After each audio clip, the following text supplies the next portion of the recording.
Thibaut Hayet, bonjour. Vous êtes professeur au Collège de Renon, professeur de lettres modernes, et vous avez mené une expérience sur l'écriture sur soi à l'aide du numérique. Tout à fait, oui. Est-ce que vous pouvez nous présenter un peu cette expérience?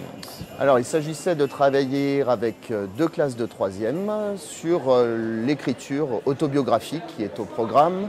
Et donc, pour ce faire, nous avons travaillé de manière au départ tout à fait classique, en travaillant sur des textes, des images fixes, des courts-métrages que nous avons analysés pour donner un petit peu de matière aux élèves.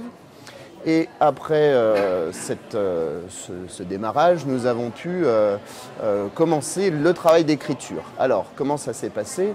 Je leur ai fourni une carte heuristique qui constitue un squelette, d'une certaine manière, avec différentes attentes de ma part. Donc, production de portraits, par exemple, récits de la petite enfance, des récits autour de l'école, mener également une réflexion sur son avenir. Donc, toute une série de textes que j'attendais. Mais pas seulement en fait de textes, puisque je leur avais proposé aussi, s'ils le souhaitaient, de faire des productions audio, vidéo, des diaporamas pour étoffer un peu cette carte. Donc chaque branche était complétée par une production, généralement textuelle, mais aussi en production sonore, visuelle, telle qu'il le voulait. Donc chacun a produit sur une période assez longue, puisque j'attendais quand même une trentaine de textes au final. Donc sur une période assez longue, chacun a produit sa carte personnelle, en intégrant donc ses textes, ses documents multimédia. Et ensuite, via l'environnement numérique de travail, ils me restituaient leurs cartes que je récupérais et donc que je pouvais évaluer à ce moment-là. Cette partie d'évaluation m'a permis aussi de relever des difficultés en termes d'écriture, de grammaire, conjugaison. Et donc, à l'aide de l'outil commentaire, directement dans le logiciel de traitement de texte, par exemple, je pouvais insérer des petites annotations, des petites améliorations proposées. Et je leur restituais donc la carte avec toute une série de remédiations attendues pour accompagner ce travail. Suite à cette restitution, je leur envoyais toujours via l'ENT un petit formulaire pour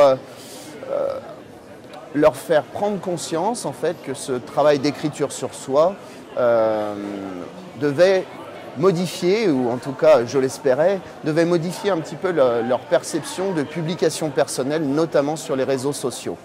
Donc je les invitais à réfléchir à l'aide du petit questionnaire pour voir si justement leur perception de soi, d'eux-mêmes en fait, et la publication qui en suivait avait été modifiée. J'ai pu être agréablement surpris parce que un certain nombre, on va dire une quarantaine de pourcents, ont pris conscience de certaines difficultés et surtout se sont mis à réfléchir vraiment sur leur publication. Voilà, à prendre du recul, exactement.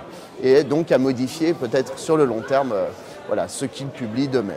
Donc en fait, c'était un peu une manière détournée de faire de l'éducation aux médias.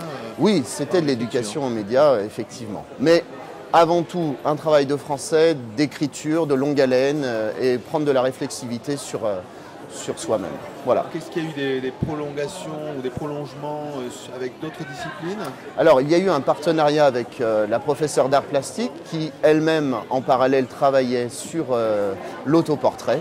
Donc, des autoportraits sous format papier que l'on a ensuite pu intégrer en les numérisant, on les a intégrés dans la carte, ce qui permettait d'avoir